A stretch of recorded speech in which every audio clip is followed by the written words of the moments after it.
spiritual sacrifice. There blazes the mystic fire of aspiration on the sacred altar of my heart. The smoke spirals its way to the heavens. The aroma permeates the atmosphere. The fire of sacrifice blazes bright, revealing the glorious self. As oblations, I poured the fuel of sentiments and thoughts that are confined to mundane values and that are restricted by the force of mortality. And I poured my very mortal existence in the glorious fire of cosmic sacrifice. All names and forms have vanished with the revelation of the eternal self. Glory to divine yajna, spiritual sacrifice.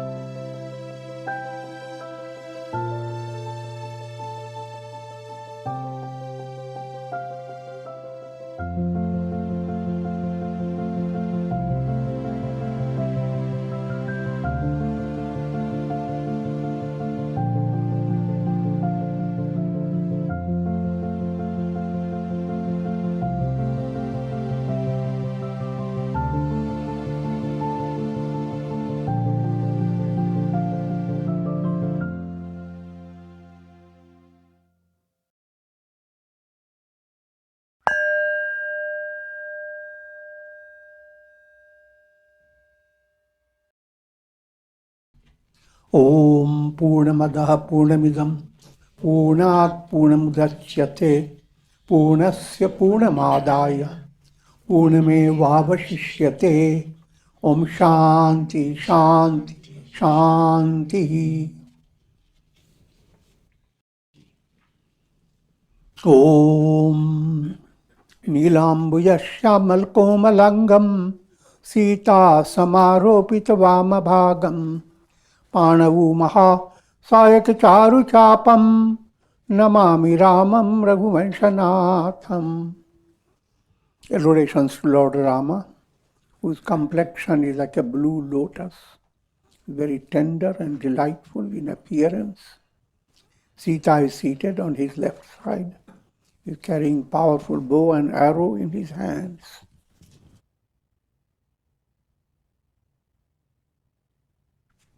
Shri Ramcharitmanas in Ayodhya Kanda, and verse number is 138. And the context: Rama, Lakshmana and Sita, they are in Chitrakoot. How cute.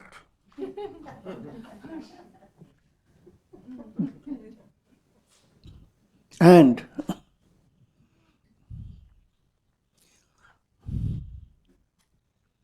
an allegorical description of that setting. First word, Chitrakoot, has to be understood. Chitrakoot, you don't go anywhere else to find Chitrakoot.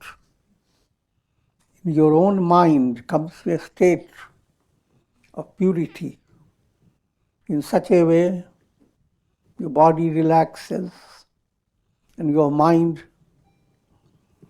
becomes Chitrakoot, which means it creates a chitran, a visualization of what the goal is going to be and what will experience will be.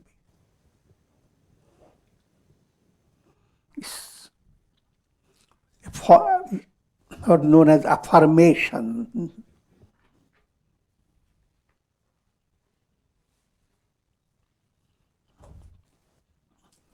And it has two ways to do. When mind is calm, your affirmation works upon who am I? And then you work upon, I am not the body, I am not the mind, I am not the senses. I am Satchidananda. So that type of thinking is also affirmation. But Chitrakuti in Ramayana is little more embellished by bhakti, devotion.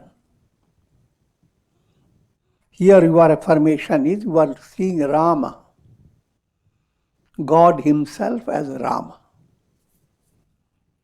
You are seeing Sita Devi and Lakshmana. The jnana component of this, you are seeing or glimpsing the goal, which is Rama. But the whole movement of Rama is jnana movement.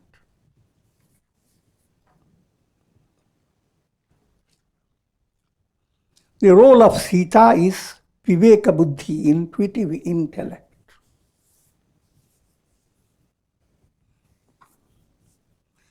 Rama, the Rama potential in you cannot be revealed unless Sita, mind, comes to a state of sanamati, pure intellect.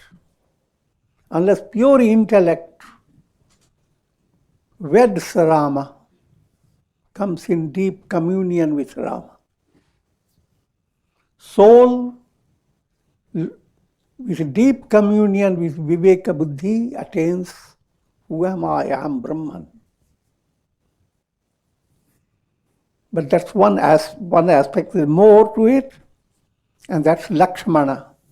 Lakshmana is dhyana movement.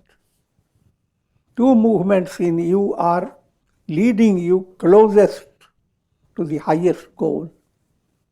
Dhyana and jnana. And here dhyana includes bhakti, devotion. So how do these three characters? Jnana character is Rama. Sanamati, Viveka Buddhi, intuitive intellect is Sita.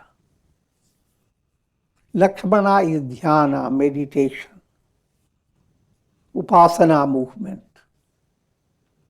How do they live together? It's allegorical setting. How do they interact in your spiritual movement? What does jnana say to dhyana? What does dhyana say to jnana? What does Sita say to Rama? And what does Sita say to Lakshmana? You can compute it.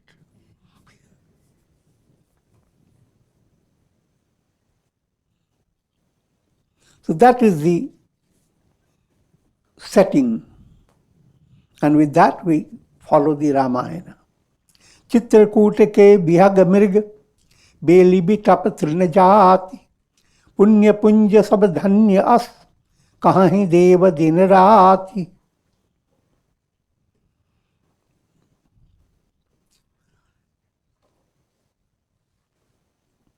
Chitrakoot, that whole setting is that allegorically that's the forest where Rama has his Parnakuti by the river called Mandakini. All the atmosphere, all those who are with Rama in that forest setting, they are highly blessed. Even gods praise them day and night. Again and again we'll hear in the Ramayana, even gods become jealous of those who are looking at Rama.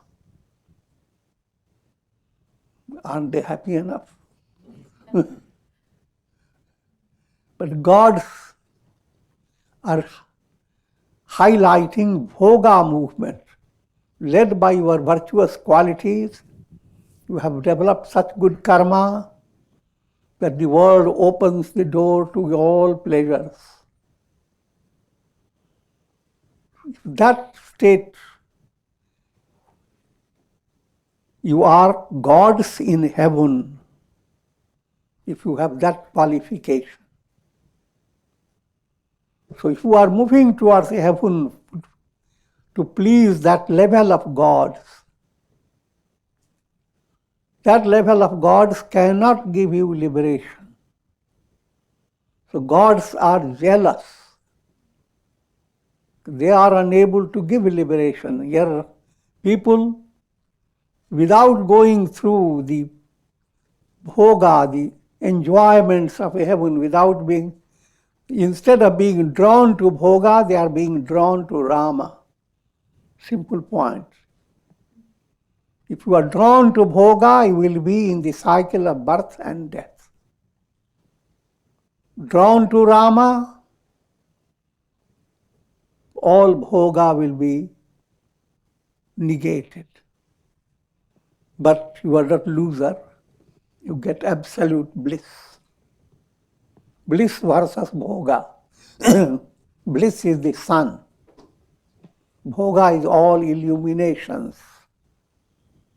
All illuminations that simply let you jump from one place to another to look at those illuminations. That's the world of bhoga, where there is a lot of jumping. And where happiness is in the form of a hopping from one thing to another endlessly. The world of moksha is your goal, absolute. Instead of illuminations, you are abiding in the sun. Go to the very source.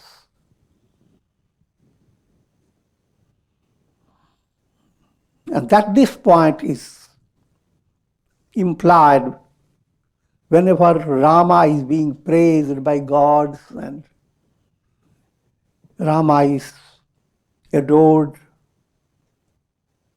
Rama is that sun, that Brahman. Attaining Brahman, you have attained all. But in order to attain Brahman, remember these three characters. Jnana movement, same Brahman is appearing as a Rama in the process of attaining liberation.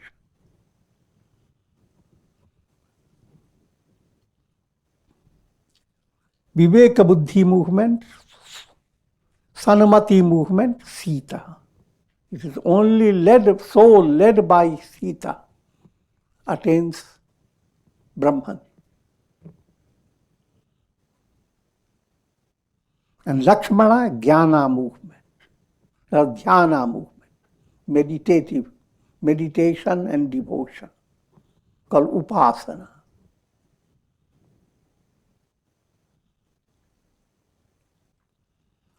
So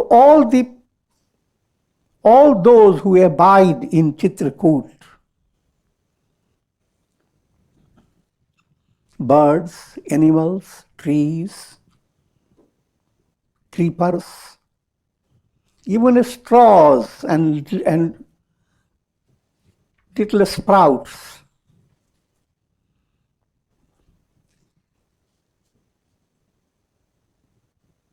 they are blessed. So say gods of the heaven. More blessed than them. So no matter whatever is your status, if you have love for Rama, you are greater than gods who have love for a heavenly world and whose power is only to give you heavenly enjoyment led by your good karmas, not lead you to liberation. And all these animals and birds They are different qualities of your personality. Your faith moves like elephant. Your intellect, when it becomes pure, begins to roar like a lion. And your mind goes on jumping like monkeys. And likewise, all the aspects of your personality are like birds and animals of the whole forest. With Rama within you, when you begin to understand Rama abiding in you, so why should these elephants and tigers, etc., stay deprived of their joy? All are joyous.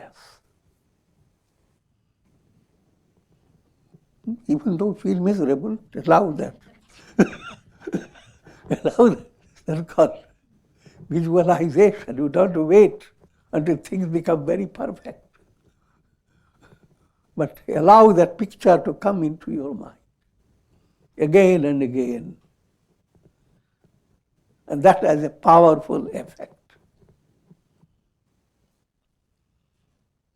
नैनवंत Raghubar ही विलोकी पाई जन्म फल हो ही विशोकी.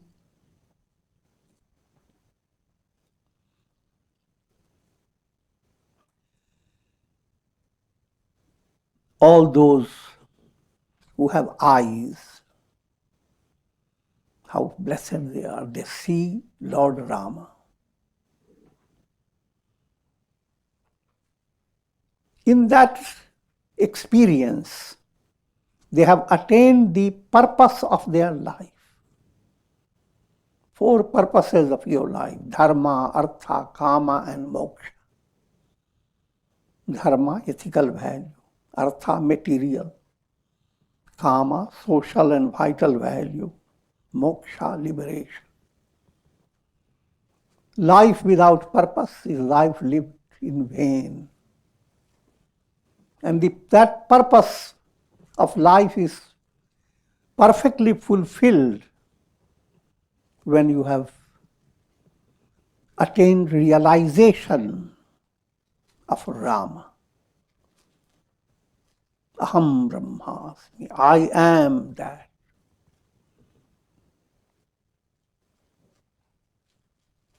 And if you are moving that way, then you have good eyes. Nayanavant. Otherwise, you have cataract eyes. You are seeing the cataract of illusion.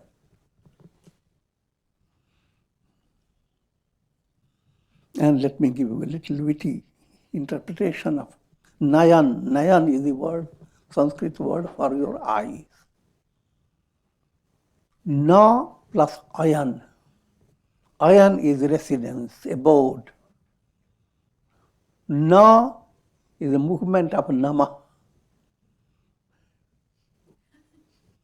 And the abode of such joy that your ego goes on melting.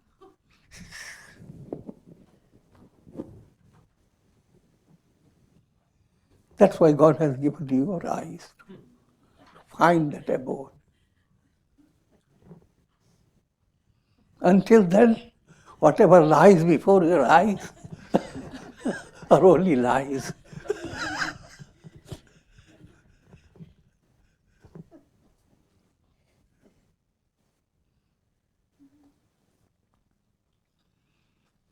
परसि चरण रज आचरस सुखारी भय परम पद के अधिकारी.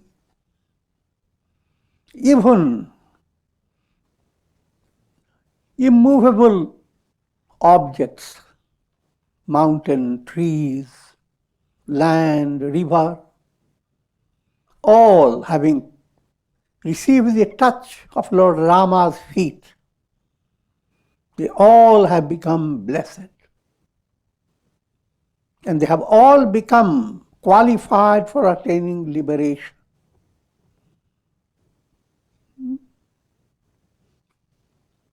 How can dry sticks attain liberation?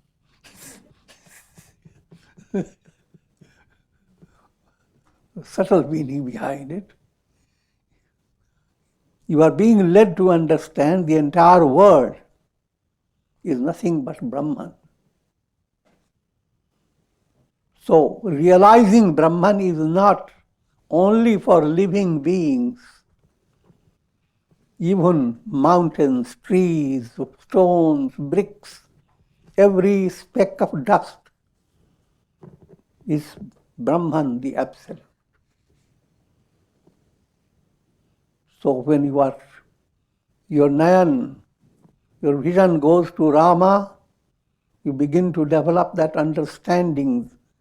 All this entire universe is nothing but Brahman. Remember, again I will repeat that.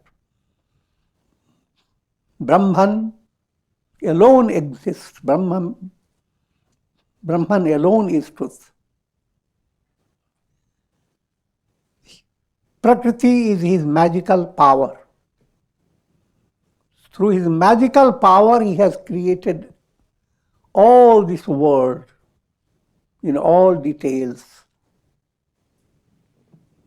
That Prakriti has three modes. Sattva predominating Prakriti, through that Brahman manifests. Or Brahman plays the role of Brahma, the creator, Vishnu, the sustainer, Shiva, the destroyer. Same Brahman is playing that role in the realm of Maya, in the realm of Prakriti. Sattva predominating is called Maya. Same Brahman through Rajas predominating Prakriti, Avidya, plays the role of being countless souls, just like the same sun, reflecting in countless little jars and vessels and reservoirs of water. There are countless suns. But all these reflected suns, all the jivas, are essentially Brahman. All their movements, etc., are like a drama show sustained by the screen of Brahman.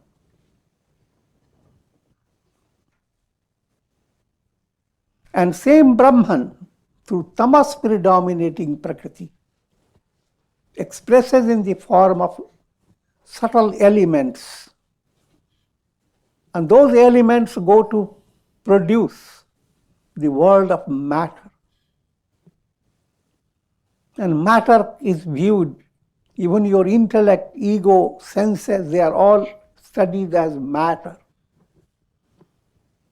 So there is nothing in the world which is not Rama.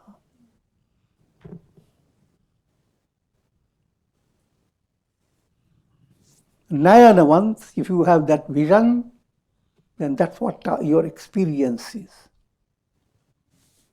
So Banushailu Subhaye Suhavan, Mangalamay Ati Pavan Pavan.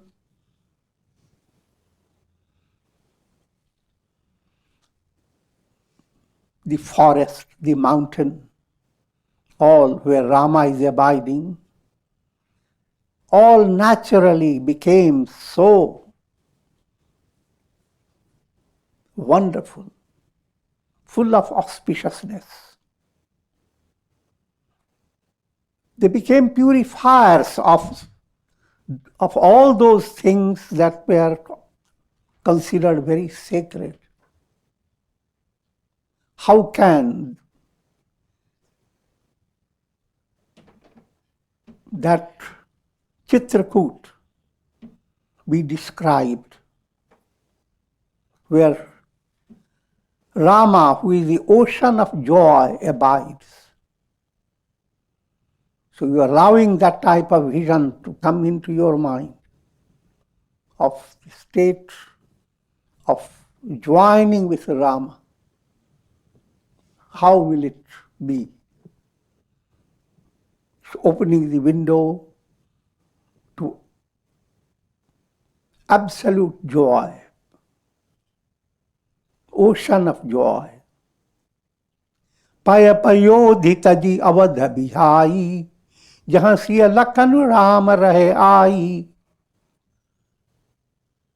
Rama, in this setting, has come from his Vishnu, Brahman, in the form of incarnation of Lord Vishnu. The Lord Vishnu, he is always in Ksheer Sagar, milky ocean, lying on the Shesha couch, being attended on Goddess Lakshmi. Such comfortable setting. That Lord Vishnu has come away from his setting as Rama. And also, he came away from Ayodhya, where he lived his early life.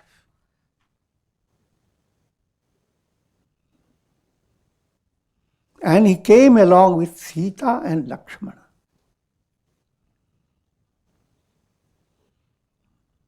Implying, leading to very subtle understanding, what they are pointing out, that it's fortunate for you that Brahman doesn't stay as Brahman, but plays the role of Saguna, Sagun Sakar. In doing so, as if Brahman has sacrificed so many abodes and has come to you. When you invite God in your heart, that's what implies he has to give up his heavenly palace, come out of his throne,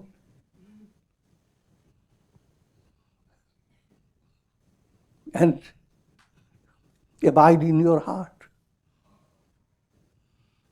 But that's what happens, even though Brahman is the absolute, beyond the reach. Yet, he comes down into the heart of his devotee.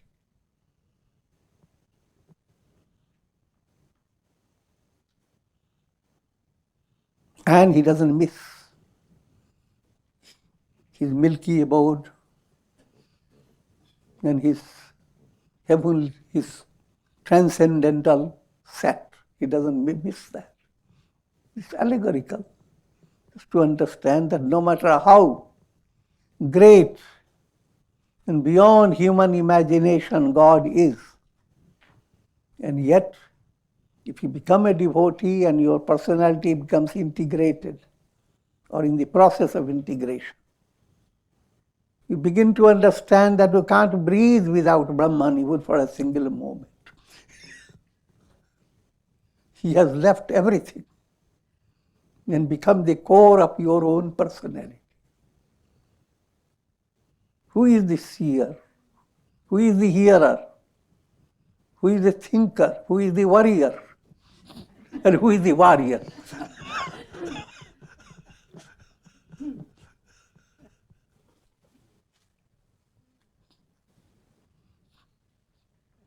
The answer is Brahman. When you have that type of sensitivity, you are in Chitrakoot. कहीं न सकहीं सुषमा जसी खानन, ज्यों सत सहस होहि सहसानन. This beauteous setting cannot be described. Even Sheshanag, with boundless, with millions of his hoods, he is considered the best talkative in the world. All eloquence comes from Sheshanag, his cosmic mind. And his hoods are thought waves, vrittis. Yoga Chitta Vritti Nirodha. The entire world experience, no matter what you are trying to think of God, Vishnu, Brahma, Shiva, all their stories. They are in the realm of thought waves of the mind. Thought waves of the cosmic mind. Cosmic mind is Sheshanag. And what is there for cosmic mind that it cannot describe? But whatever cosmic mind describes, Brahman is beyond his description. Whatever pictures try to project before your eyes in the cinema show, beyond all that is the screen. The screen is the underlying reality. So your Rama's setting is not for anything that is in the realm of mind and senses. In that setting is that where mind and senses will be transcended. That's the subtle point where again and again Tulsi will find Rama being praised, that even millions of Sheshanag can't describe him.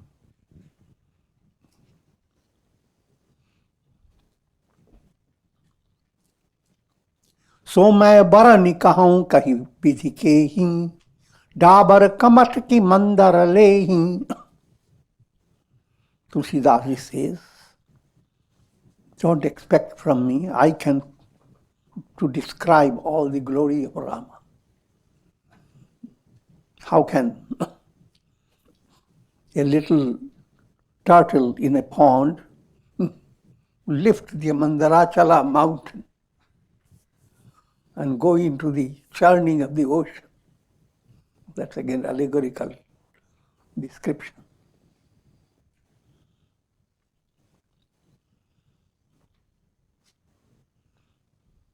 In brief, no one can bring the glory of Brahman in the realm of palabras. You can have the best of poetry, best of writing.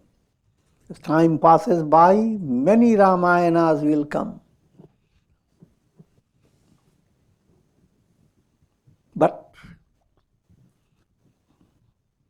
all these do not capture Rama. Rama is beyond words. But words aid you to attain Brahma. If you stay in the realm of words and don't go beyond words into your deeper level of experience, then you are just theoretical, without practical experience. So, the world of palabras cannot describe or cannot bring in the glory of Brahman in its fullness.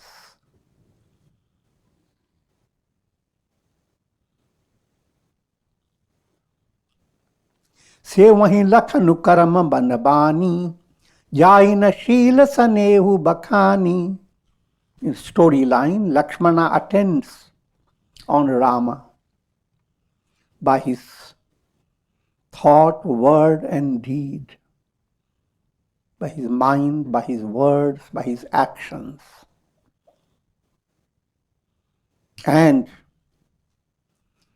his love for Rama and his gentleness cannot be described.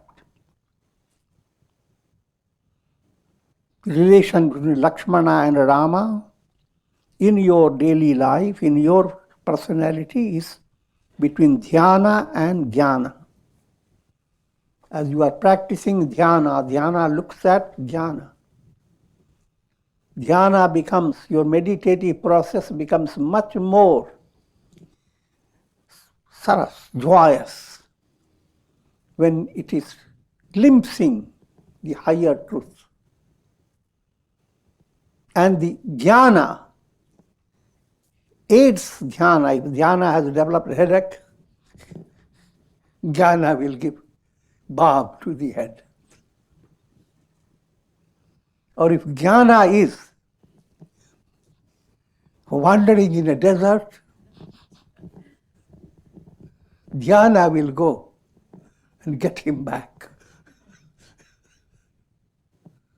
Allegorical descriptions. So that's Rama, Lakshmana and Sita, Viveka Buddhi, who is inspiring both of them, as well as both are inspiring Sita. Sita is Sanamati, good understanding, divine understanding, not intellectual, intuitional. Chun chun lakhi, siya Ram pad, jani aap paranehu, karatana sapanehu lakhanu binu, lakhanu chitu, bandhu matu pitu gehu. Every moment, Lakshmana is looking at the feet of Sita and Rama. If you take it literally, living life will be difficult.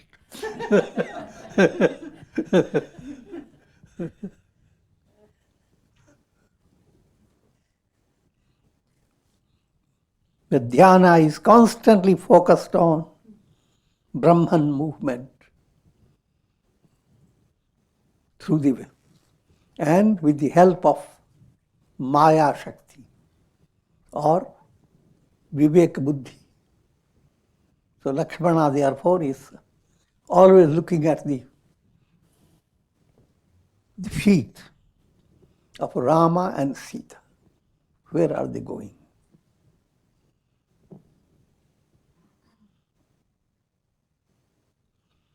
And his love for Rama and Sita is so profound that he doesn't remember or doesn't miss being with other brothers, parents, his palace, and all the joyous setting that he used to enjoy in Ayodhya.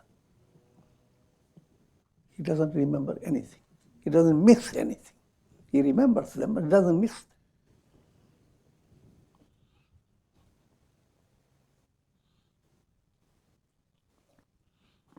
When we enjoy the profounder peace and joy through meditation, you don't miss anything. That experience excels all that you have experienced.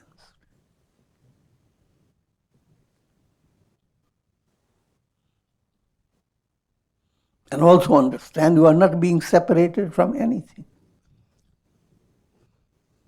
You are being led to be in deeper union to the core of everything.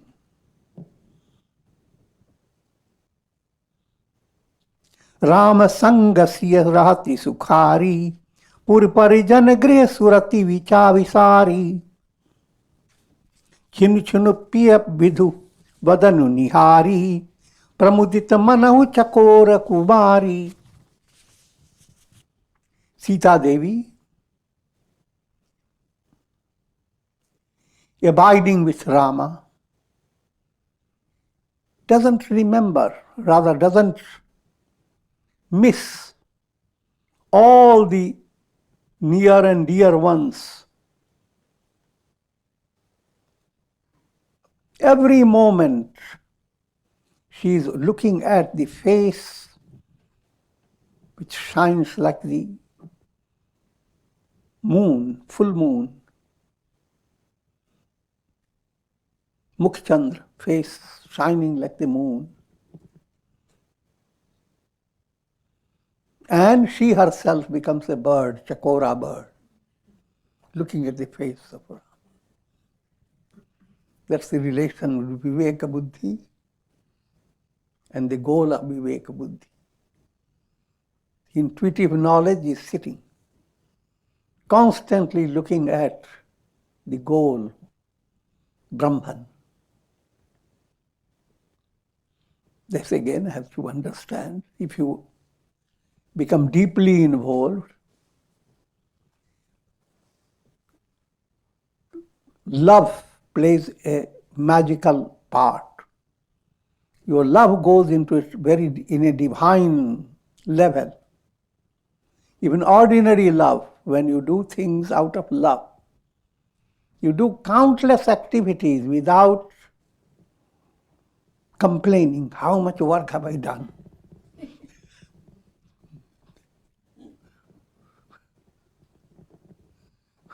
But rather, you feel you could have done more.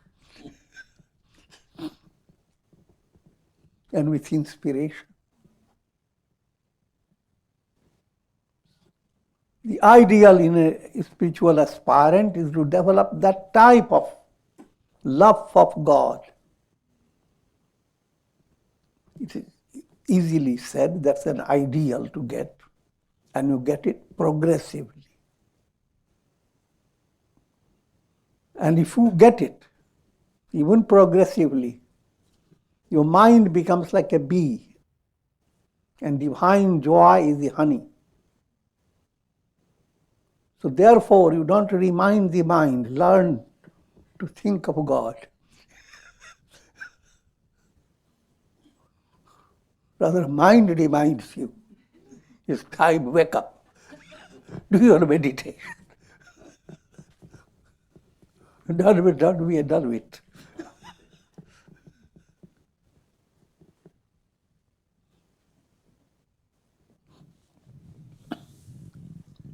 नाह नेहु नित बढ़त below की हर्षित रहती दिवस जिमिको की. And Sita Devi, seeing the love of Rama is increasing more and more. This is called Anurag.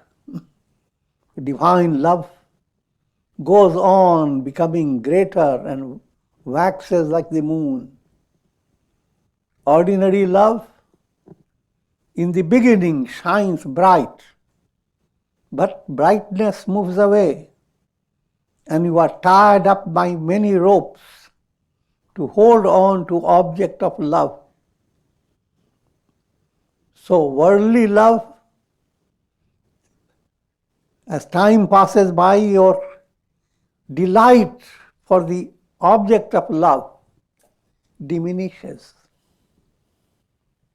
And your concern to protect the object increases. The idea, how can I possess it, that becomes highlighted. So you lose the joy of love. That's called falling in love.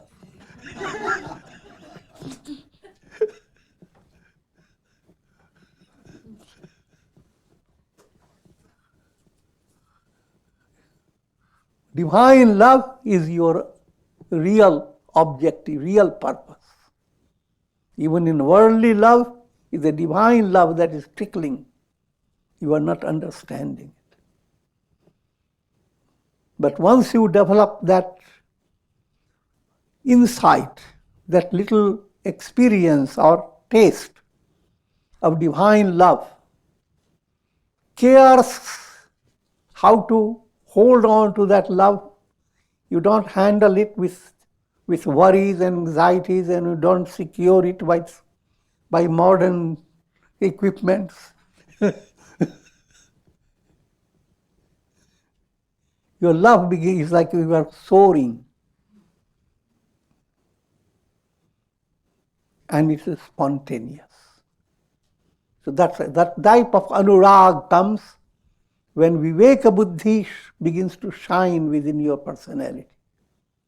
When your vivek, discriminative understanding, brings to you that a deep insight that God is behind everything. All things you have loved, all things you have tasted, behind the source of all taste, source of all joy, God alone is.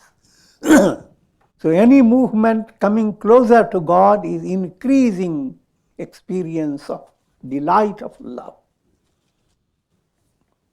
It goes on increasing. That's called bhakti, where your love goes on increasing more and more. And there is no end to it, of course, when you attain enlightenment.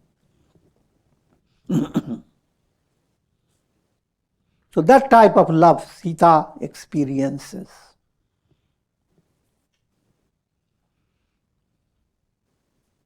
Siya man Ram Charana Anuraga, Avada Sahasa Sambanu Priyalaga.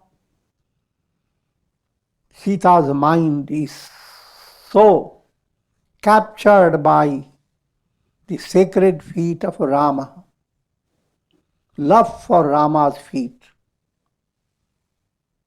that forest appears like thousands of Ayodhya put together. When thousands are there, you don't miss one. So missing Ayodhya is not a problem.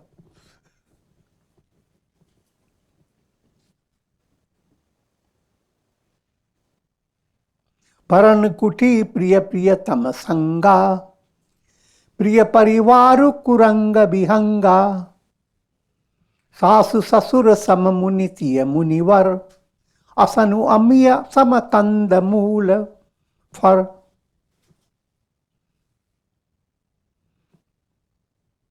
living with beloved Rama. That leafy cottage, Paranakuti, to her is the most joyous, lovable place. And association with birds and deer and other animals, they are the near and dear ones.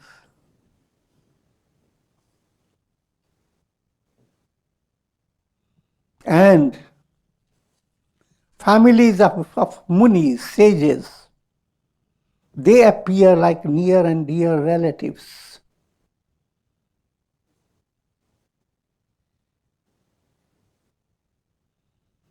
And simple diet of roots, fruits, and all types of vegetarian diets, they appear like nectar. Natha satha sathari suhai, mayan sayan saya samasukadai.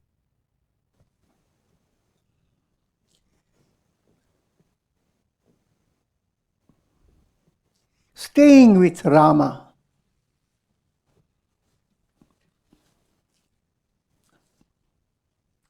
union with Rama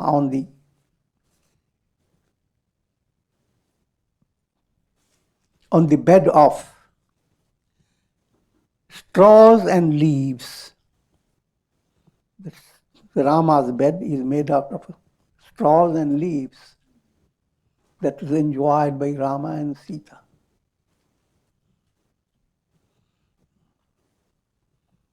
Implying this vairagya and viveka. Viveka tells you the world is nothing but a straw. Vairagya makes it just like a leaf that must fall away.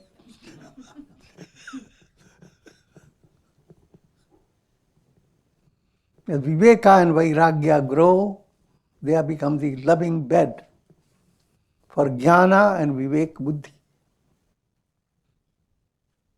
And all food that nourishes, called ahar. Nourishing food comes from scriptural teachings. The scriptures are cows, and you get fresh milk from the cows, and you churn them and you get butter. You want yogurt, you make it out. So, they are not showy, not demonstrative type of plates of wonderful food, but they are just ordinary little fruits, etc. in a plate.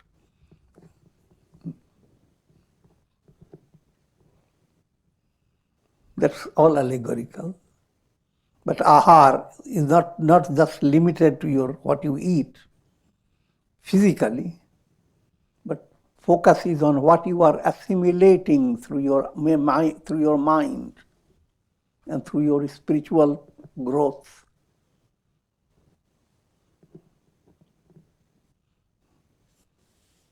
And the source of that ahar is satsanga, good association. And Rama is providing the best of the source, is the goal of all satsanga. Nath nath sathari suvai, mayan sayan saya samasukadai.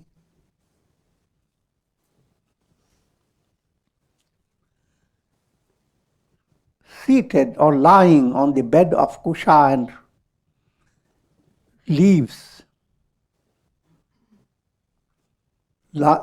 Sita with Rama,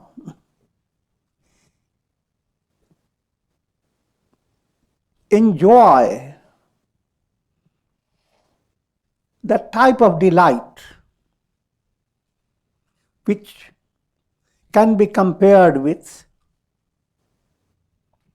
thousands of Kama, Cupid god, along with his wife Rati. Amorous delight.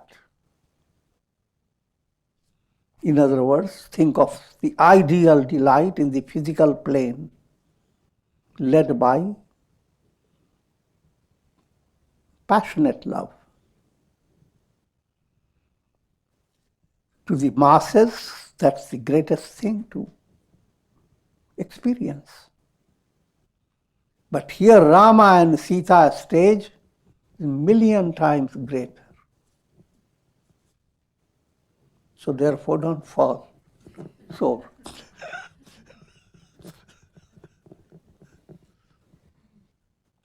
lokap ho hi vilokap sajasu, tehi ke mohi sak Vishaya Vilasu.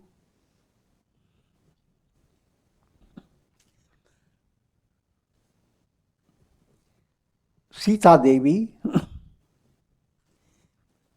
has no, in the storyline, she's not missing all the pleasures and luxuries of the royalty. In storyline, she has left all that, but she's not missing. Why? She, whose darshan turns a person into the ruler of a loka. An ordinary person looking at Sita Devi becomes not only a ruler of a little place, but for a whole loka. How can that Sita be distracted or involved with worldly pleasures? Again, let me explain to you what it means.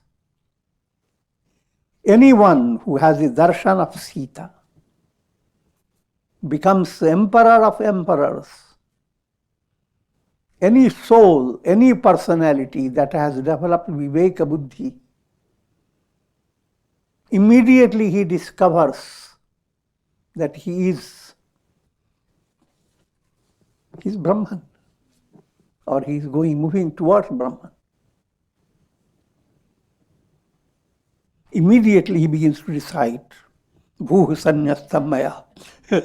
The entire Bhu Loka, it doesn't matter. Abandon it. That means you are the emperor of the entire Bhuloka just by a little touch of Viveka Buddhi. Bhuva Sanyastam Maya. The world sentimental world of feeling which is much greater than material world. The entire world of feeling, sannyastam. Instead of being a beggar for that world, you become the lokapati, the ruler of that world. So that's the implication of these poetic writings. People don't stay with these, they simply run to see what's happening now.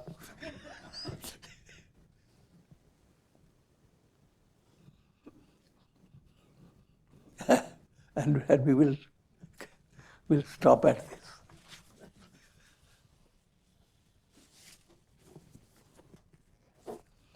Om Trayambakam Yajamahe Sugandhim Pushtivardhanam Urvarukma Bandhanan Mrityor Mukhyamamritat Sarve Bhavantu Sukhina Sarve Santu Niramaya Sarve Bhadrani Pashyantu Ma Kashchid Dukha Bhag Bhave Asato Ma Sadgamaya Tamso Ma Jyotirgamaya Mrityor Ma Mritam Gamaya Om Purnamadaha Purnamidam Purnat Purnamudachyate Purnasya Purnamadaya Purnamevavashishyate Om Shanti Shanti Shanti